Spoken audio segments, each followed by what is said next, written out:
मध्य प्रदेशच्या मुख्यमंत्र्यांचं हेलिकॉप्टर हवेत काही काळ डगमगलं। पायलटच्या प्रसंगावधानामुळे मात्र मोठा अनर्थ टळलाय।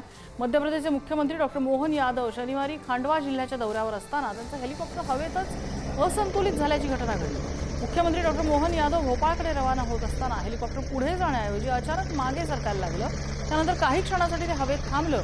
या घटनेमुळे उपस्थितांचे काही काळ श्वास रोखला गेला। पायलटने प्रसंगावधान राखून तात्काळ परिस्थिती नियंत्रणात आणली आणि हेलिकॉप्टरने सुरक्षित उड्डाण केलं।